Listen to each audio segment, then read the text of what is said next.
আসসালামু আলাইকুম ওয়া রাহমাতুল্লাহি ওয়া বারাকাতুহু। ওয়া আলাইকুম আসসালাম ওয়া রাহমাতুল্লাহি ওয়া বারাকাতুহু।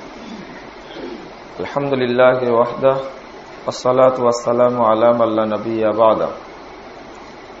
আউযু বিল্লাহি মিনাশ শাইতানির রাজীম।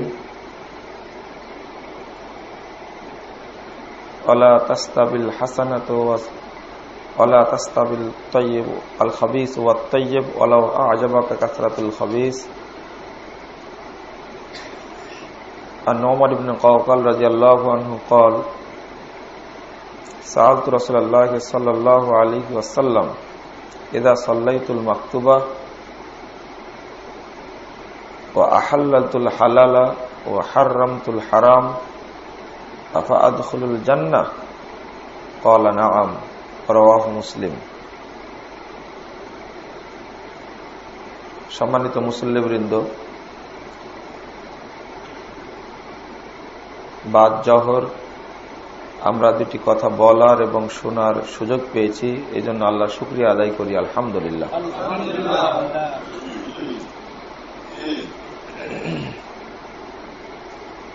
আমরা যারা ইবাদতের সাথে জড়িত, ইবাদত করে থাকি, এই ইবাদতগুলি আল্লাহ রাব্বুল আলামিনের কাছে কবুল হওয়ার দরকার, প্রয়োজন। একটা ছেলে পরীক্ষা দেয়, যদি পাশ না করে তাহলে পরীক্ষাটা পুরোটাই বৃথা। 10 বছর পড়াশোনা করে এসএসসি পরীক্ষায় অংশগ্রহণ করে, রেজাল্ট যদি তার ক্রস আসে, ফেল আসে, তাহলে সে মনে করে পুরো জীবনটাই আমার বৃথা। 10 বছর পড়াশোনা করলেই হবে না, পাস যেন করতে পারে তারও কিছু পদ্ধতি, তারও কিছু ভাবনা থাকা লাগে। আমরা যে ইবাদতগুলি করি সেগুলো আল্লাহ রাব্বুল আলামিনকে সন্তুষ্ট করার জন্য করি এবং মুহাম্মদ সাল্লাল্লাহু আলাইহি ওয়াসাল্লামের পদ্ধতি অনুযায়ী করি, কিন্তু কবুল হয় না কেন? কারণটা কি? ইবাদত কবুল হলে আপনি বুঝতে পারবেন। যেমন দোয়া কবুল হলে আপনি নিজে বুঝতে পারেন আমার দোয়াটা কবুল হয়েছে। অনেক হাজি গর্বের সাথে নিজেকে লক্ষ্য করে বলেন, আমি যে দোয়া করেছিলাম আল্লাহ কবুল করেছেন। তাহলে তিনি বুঝতে পারেন যে আমার দোয়া কবুল হয়েছে। ঠিক ইবাদত কবুল হলে আপনার কাছে মনে হবে যে ইবাদত কবুল হচ্ছে, অবশ্যই মনে হবে। আপনি দিন রাত 24 ঘন্টায়, সপ্তাহে, মাসে, বছরে যে ইবাদতগুলো করেন সেগুলো কবুল হয়, এই মর্মে আপনার ভিতরে আত্মবিশ্বাস আছে? যদি চূড়ান্ত বিশ্বাস না থাকে তাহলে আপনি বলে দিতে পারবেন যে আপনার ইবাদত কবুল হচ্ছে না। আবার আপনি বলতে পারবেন, যদি আত্মবিশ্বাসী হন, ইবাদত কবুল হচ্ছে কি হচ্ছে না সেটা বুঝতে পারবেন। কেন কবুল হয় না? তার কিছু কারণ রয়েছে। তার মধ্যে অন্যতম কারণ, আমাদের রুজি অধিকাংশই হারাম। হারাম রুজির সাথে আমরা জড়িত। কেউ ঘুষখোর, কেউ আত্মসাৎকারী, কেউ প্রতারণা করে, কেউ সততার সাথে জড়িত, মানুষকে ঠকায়। এইগুলোর মাধ্যমে অর্থ উপার্জনটা করে। এমনকি একজন ব্যবসায়ী, সে ব্যবসা করে, তার ব্যবসার অন্তত 80% ধোঁকা।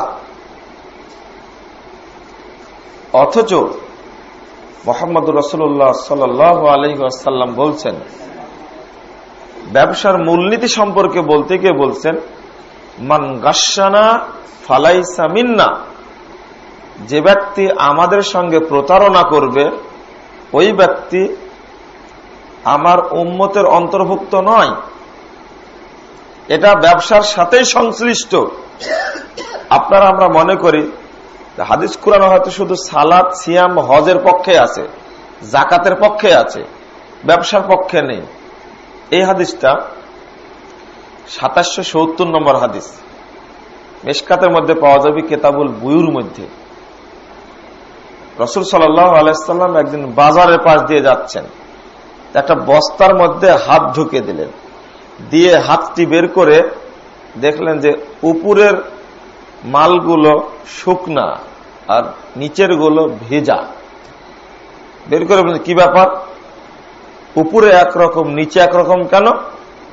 এই প্রশ্ন করার পরে রাসূল সাল্লাল্লাহু আলাইহি ওয়াসাল্লাম নিজেই বললেন, মান গাশশানা, যে ব্যক্তি আমাদেরকে ধোঁকা দেয়, ফালাইসা মিন্না, ও আমার উম্মতের অন্তর্ভুক্ত নয়। তাহলে এই হাদিসটা সালাতের সাথে জড়িত না, এই হাদিসটা জাকাতের সাথে জড়িত না, এটা ব্যবসার সাথেই জড়িত। ধোঁকা দিচ্ছে, আপনিও ধোঁকা দিচ্ছেন। একজন মুদির দোকানদার, কিন্তু তরকারি দোকানদার, কিন্তু সে পটল বিক্রি করছে, ছোট ছোট, অর্থাৎ অল্প বয়সী পটলগুলো উপরে রেখে দিয়েছে, যেগুলোর বয়স বেশি হয়ে গেছে এগুলো নিচে রেখে দিয়েছে, একসঙ্গে কাস্টমারকে দিয়ে দিবে, তাই দাম একই নিবে। কুল বিক্রি করছে একটা দোকানদার, ডালিতে করে বড়ই বিক্রি করছে, সে সন্ধ্যার পরে বসছে নিয়ে গিয়ে, সন্ধ্যার আগে বসছে না। কারণ হলো কুলগুলো ভালো না, সন্ধ্যা হয়ে গেলে মানুষ ভালো বুঝতে পারবে না, দেখতে পারবে না, ওটা বিক্রি করছে, উদ্দেশ্যই প্রতারণা, কাস্টমারকে ফাঁকি দিবে। ইমানটা কি জিনিস? ইমানের শাখা হলো 70টি। কয়টি শাখা? 70টি। আল ইমানু সাবউনা শুবাতান, বিজুয়া সাবউনা শুবাতান।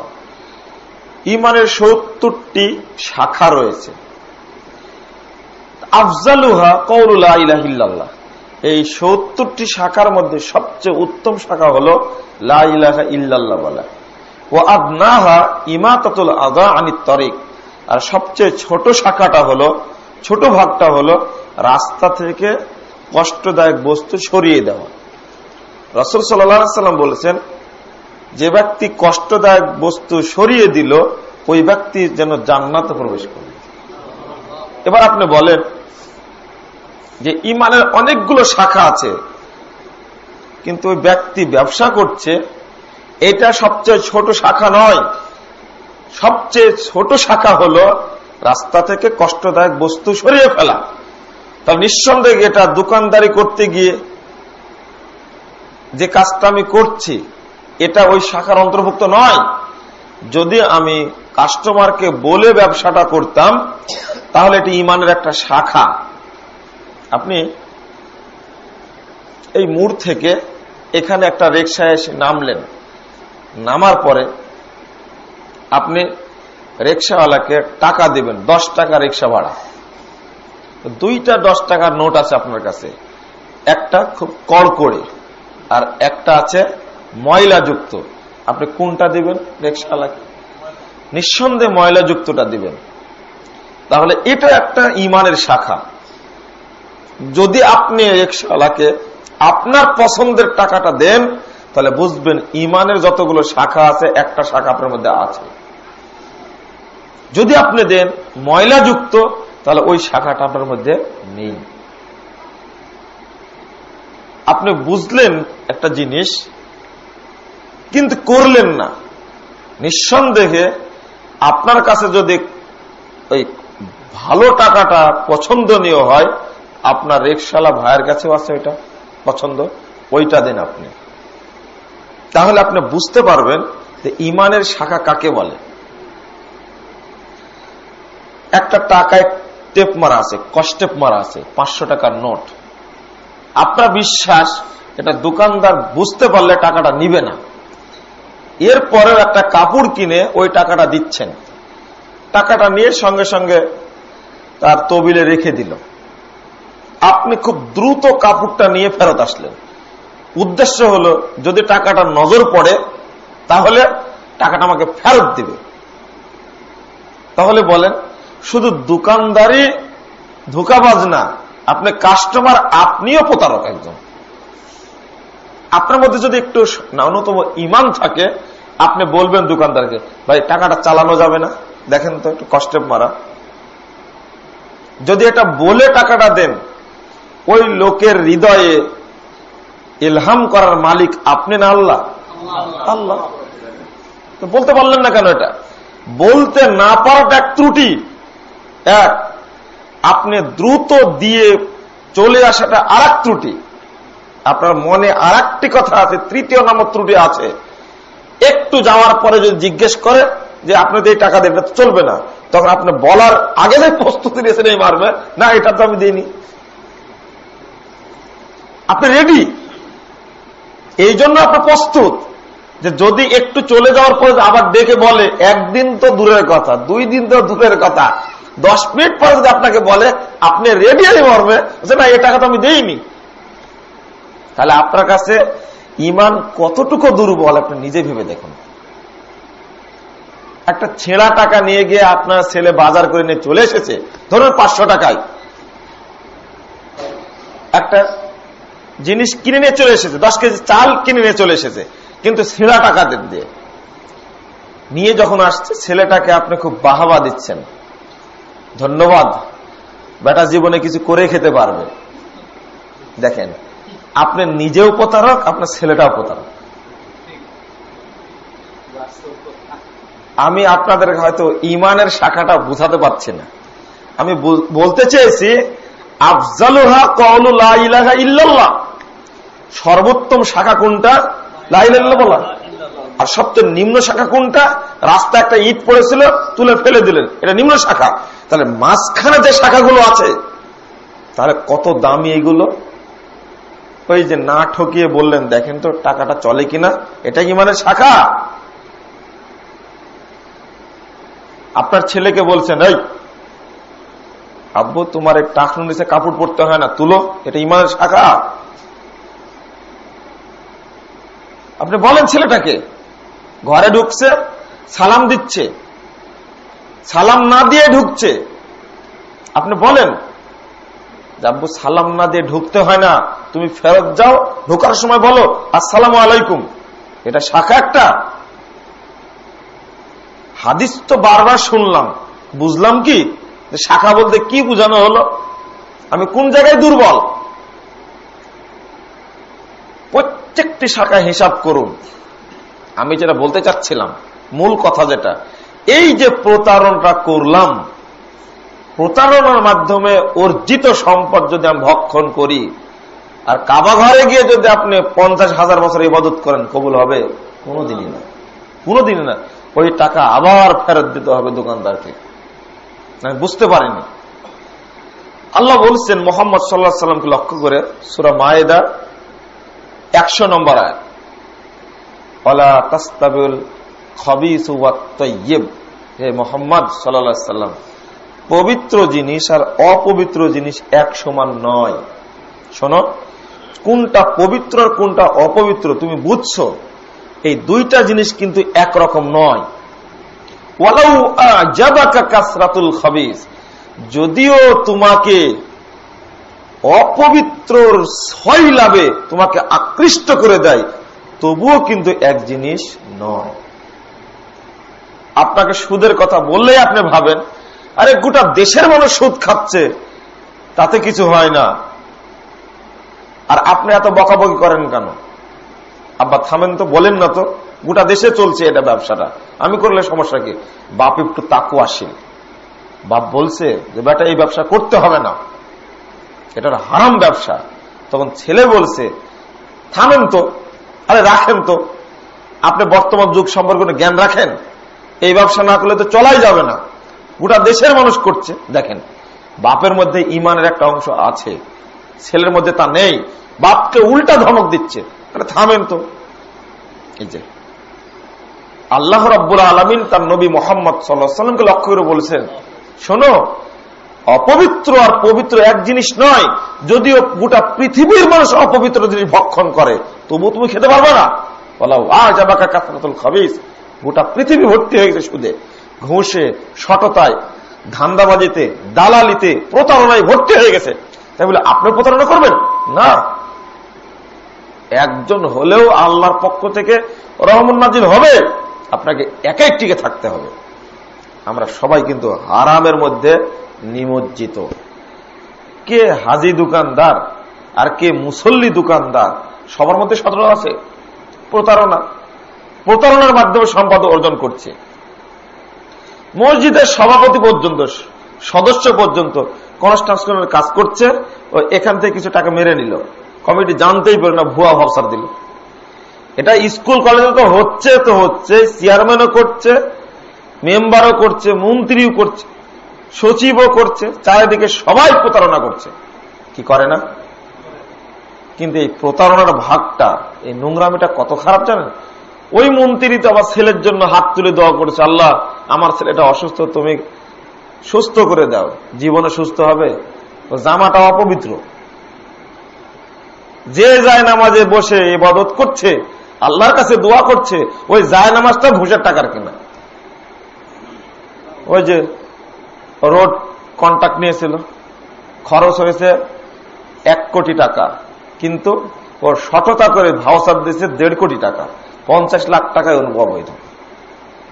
ওই লোকটি যদি সৌদি আরব থেকে জায়নামাজ কিনে নিয়ে এসে বসে, যদি জায়নামাজের উপরে বসে যদি ইবাদত করে, আল্লাহকে বলে আল্লাহ তুমি ছেলেটাকে সুস্থ করে দাও, কোনদিন সুস্থ হবে? দোয়া তো নিজের ভিতরে ঢুকবে না, আল্লাহর কাছে পৌঁছবে কি করে? দোয়া না, হবে না, কবুল হবে না। 2টা হাদিস বলে আপনার সামনে, আমাকে আর এক জায়গায় যেতে হবে। তার মধ্যে একটা হাদিস হলো, আপনি নিশ্চিত থাকুন, বাচ্চা ছেলেটাকে একটা টাকা দিয়ে আপনি একটা লজেন্স কিনে দিচ্ছেন, ওই টাকা যদি আত্মসাৎ করা টাকা হয়, ঠকানো টাকা হয়, আপনার ইবাদত কবুল হবে না। আপনার জামাটা যদি ঘুষের টাকার কিনা হয়, সুদের টাকার কিনা হয়, কবুল হবে না। আপনার বাড়িটা যদি তৈরি করেন ব্যাংক থেকে লোন নিয়ে, আর ওই বাড়িতে যদি আপনার 14 গোষ্ঠী ইবাদত করে, কবুল হবে না। যদি হয় তাহলে হাদিস মিথ্যা হয়ে যাবে। হাদিস কি মিথ্যা না আপনি মিথ্যা? হাদিস মিথ্যা নয়। একজন দরিদ্র ব্যক্তি চিটাগাং থেকে শুরু করেছে, রওনা দিয়েছে, গাজীপুরে এসেছে। আসার পরে তার অর্থ সম্পদ শেষ হয়ে গেছে।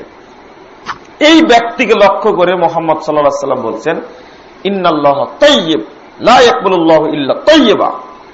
সহিহ মুসলিমের হাদিস, 326 পৃষ্ঠা, প্রথম খণ্ডে আসছে, নিশ্চয় আল্লাহ পবিত্র, তিনি পবিত্র বস্তু ছাড়া কবুল করেন না। নিশ্চয় আল্লাহ পবিত্র, তিনি পবিত্র বস্তু ছাড়া কবুল করেন না। এরপরে উদাহরণ দিতে গিয়ে বলছেন যে একজন ব্যক্তি ইতিল সফর আশআসা আকবার, বহুদূর থেকে সফর করতে করতে আসছে, কিন্তু ওর টাকা পয়সা সব শেষ হয়ে গেছে, বিপদে পড়ে গেছে, চিন্তায় মাথার চুলগুলো এলোমেলো হয়ে গেছে, মুখমণ্ডলটা ধুলায় মলিন হয়ে গেছে, ও ভাবতে পারছে না কি করবো। আমার দাই গেল সামা, 2 কানা হাত তুলে আল্লাহর কাছে বলছে, ইয়া রব্বি ইয়া রব্বি, আল্লাহ তুমি কিছু দাও, কিছু দাও। রাসূল সাল্লাল্লাহু আলাইহি ওয়াসাল্লাম বলেছেন, সাহাবীরা দেখো, মাতামহু হারাম, এই দরিদ্র ব্যক্তি খাদ্য হারাম, ওয়া মাশরাবুহু হারাম, এই ব্যক্তি যে পানিটা খায় সেটাও তার হারাম, ওয়া মালবাসুহু হারাম, যে পোশাকটা পরে আছে এটাও হারাম, ওয়া গুযদিয়া বিল হারাম, হারাম দ্বারাই তার দেহটা তৈরি হয়েছে। ফাআন্না ইস্তাজাবু যালিক, এই দোয়া কি আল্লাহ কবুল করবেন না? হাদিস তো সহিহ মুসলিমের। আপনি যে নাস্তাটা করেছেন আজকে সকালে, আপনি একটু ভেবে দেখেন তো, এই নাস্তার টাকাটা হালাল না হারাম? খাদ্যটা আপনি আজকে পাঞ্জাবি পরে এসেছেন সালাত পড়তে, একটু হিসাব করে দেখেন তো, 2 বছর আগে পাঞ্জাবিটা কিনেছিলাম, কোন টাকার, এটা কোন টাকা পাঞ্জাবি? এটা আপনি টিউবওয়েলটা যে পুঁতেছেন বাড়িতে, পানিটা খাচ্ছেন, বা লাইনের পানি খাচ্ছেন, আপনি টাকা দিচ্ছেন, মাসে মাসে বিলটা দিচ্ছেন, এই বিলটা দেন, এই বিলটা কি হালাল টাকার না হারাম টাকার না প্রতারণা করা টাকা? এটা যদি বিশ্লেষণ করতে পারেন বাঁচলেন, না করতে পারলে শেষ। ইবাদত করে কাজ হচ্ছে না, কারণটা কি? দোয়া করছি কবুল হচ্ছে না, কারণটা কি? কারণ আপনার রুজি পবিত্র নয়, অপবিত্র। একটা গুরুত্বপূর্ণ হাদিস, রাসূল সাল্লাল্লাহু আলাইহি ওয়াসাল্লামের কাছে একজন সাহাবী, 117 নম্বর হাদিস সহিহ মুসলিমের, দৌড় দিয়ে গিয়ে বলছেন, নোমান ইবনে কাওকাল নাম তার, নোমান বলছেন, ইয়া রাসূলুল্লাহ ইযা সাল্লাইতুল মাকতুবা, আমি যদি ফরজ সালাত আদায় করি, সুন্নাত পড়বো না, তাহাজ্জুদ পড়বো না, শুধু ফরজ পড়বো, শুধু যদি ফরজ সালাত আদায় করি, আহাল্লালতুল হালাল ওয়া হারামতুল হারাম, হালাল গুলোকে মেনে চলবো আর হারাম গুলোকে বর্জন করব, শুধু ফরজ সালাত আদায় করব আর আরেকটি কাজ করব, হারাম বাদ হালাল গ্রহণ করব, আদখুলুল জান্নাহ, তাহলে কি আমি জান্নাতে যেতে পারবো না? রাসূল সাল্লাল্লাহু আলাইহি ওয়াসাল্লাম বললেন, নাম, অবশ্যই জান্নাতে যেতে পারবো। তাহলে হারাম কি জিনিস দেখেন, হালাল খাওয়াটা কত গুরুত্বপূর্ণ মানুষকে বোঝানো যায় না। আত্মসাতের একটা টাকা কত যে ভয়ঙ্কর, এটা আমি কি আপনি কি বুঝি? মসজিদের কোটায় 10টা টাকা ছিল, একটা টাকা আপনি নিয়ে চলে গেছেন আজ থেকে 10 বছর আগে, এখনো মসজিদে জমা দেননি। আর একজন ব্যক্তির টাকা আত্মসাৎ আপনি করেছেন, আপনি জানেন, ও জানে না। এটা তো আপনার আমার কয় টাকা চুরি হয়? আমি আপনি মসজিদ থেকে, মাদ্রাসা থেকে, স্কুল থেকে, কলেজ থেকে কয় টাকা চুরি করি, কিন্তু একটা মন্ত্রী যে কত কোটি টাকা চুরি করে তার হিসাব নাই। পদ্মা সেতু তো হলোই না, শুধু দুর্নীতি করার কারণে। এখন যেটা বলতে চাচ্ছি, আপনি একটা হাদিস যেটা এখন বলবো, এই হাদিসটা আপনি ঘাড়ে করে নিয়ে বাড়ির জানতো, দেখি পারেন কিনা আপনি। রাসূল সাল্লাল্লাহু আলাইহি সাল্লাম খাইবারের যুদ্ধে শহীদ হওয়া কয়েকজন সাহাবী পড়ে আছেন খাইবারের যুদ্ধে, খুব গুরুত্বপূর্ণ যুদ্ধ। তখন সাহাবীরা বলছে, ফুলানুন শহীদ, এই ব্যক্তি শহীদ হয়েছে, ফুলানুন শহীদ, এটা শহীদ হয়েছে, ফুলানুন শহীদ, এটা শহীদ হয়েছে, ফুলানুন শহীদ, এটা শহীদ হয়েছে বলছেন সাহাবীরা। তখন আর এক ব্যক্তি সম্পর্কে বলেছে ফুলানুন শহীদ, ও শহীদ।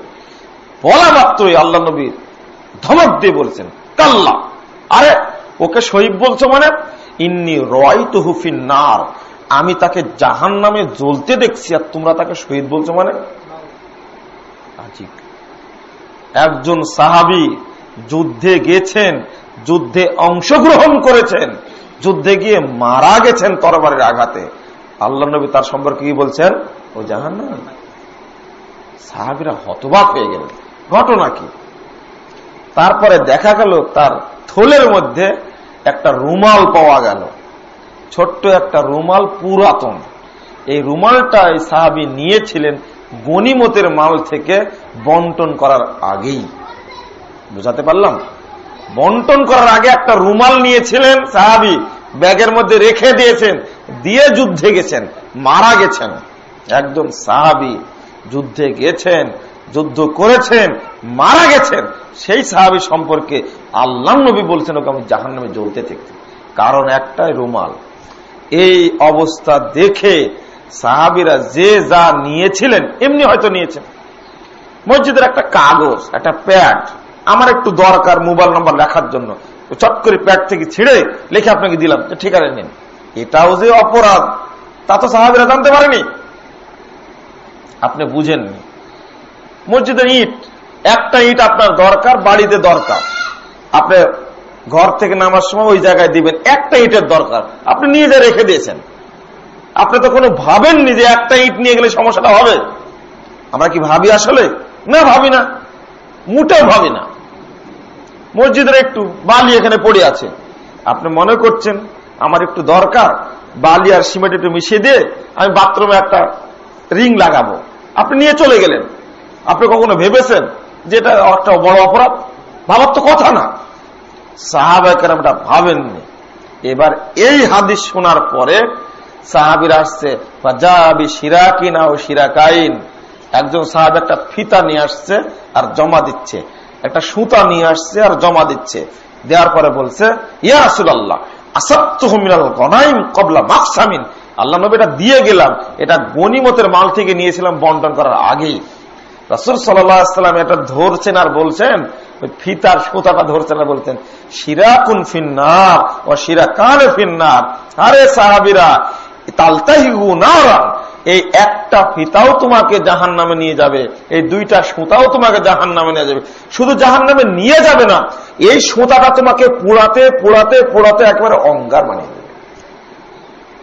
এবার আপনি ভাবেন এমপি সাহেব কত বান্ডিল টিন চুরি করেছে রাষ্ট্র থেকে, চিন্তা করেন। দরিদ্র মানুষ থেকে চুরি করেছে, কত টন গম চুরি করেছে, কত কোটি টাকা আত্মসাৎ করেছে। এমপি, মন্ত্রী, চেয়ারম্যান, মেম্বার, মোড়ল, নেতা খেতা যারা করেছে, এদের কি হবে?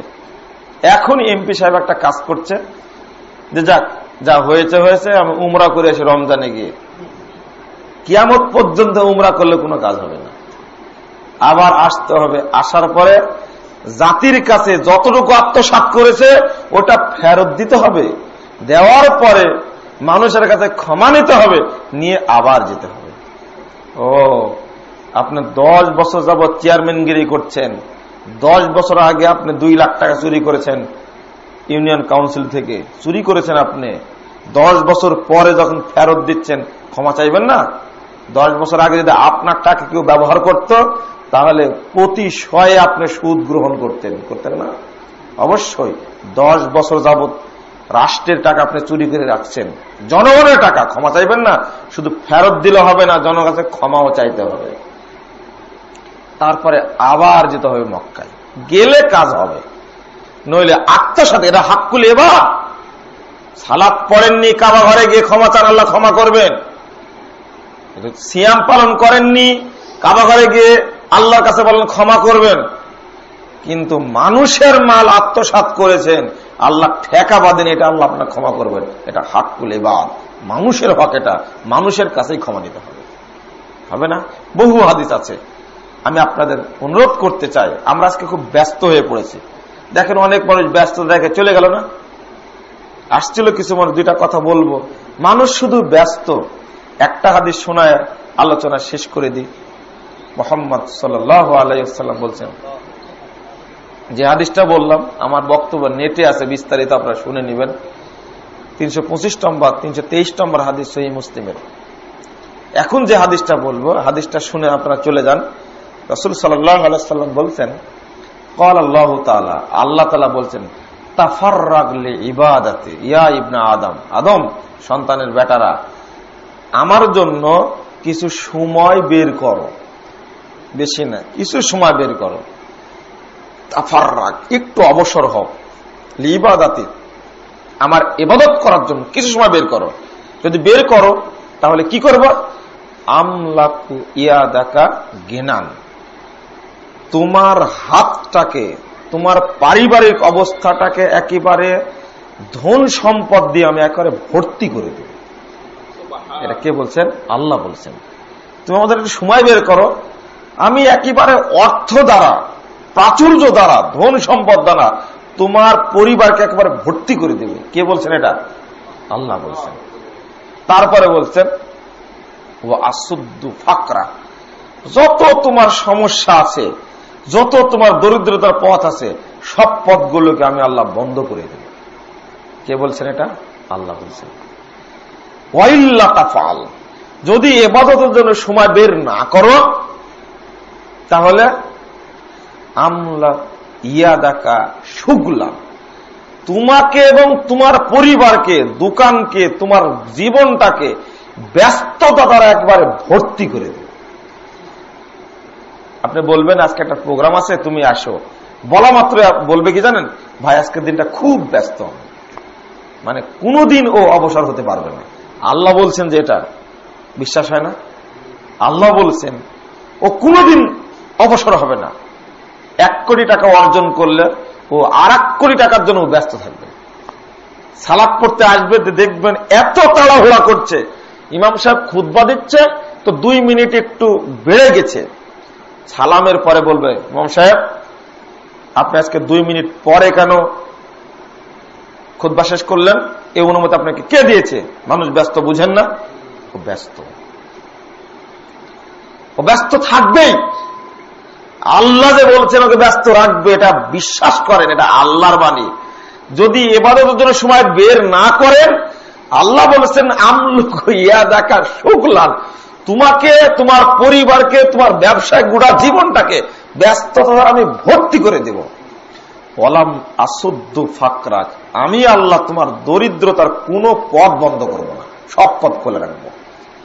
পরিবারে আসবে, তোমার কোটি টাকা থাকতে পারে, ছেলে বলবে আমার 2 লাখ টাকা দরকার, আপনার মেয়েটা বলবে 4 লাখ টাকা না হলে হবে না। দোকানে যাবেন তো কর্মচারীরা বলবে স্যার যে টাকা দিয়েছেন এটা হবে না, আরো 1 কোটি টাকা লাগবে। আপনি ব্যবসা করতে যাবেন, ওখানে গিয়ে দেখবেন আরো 5 লাখ টাকা লাগবে। সব সময় আপনার মাথায় দরিদ্রতা কাজ করবে।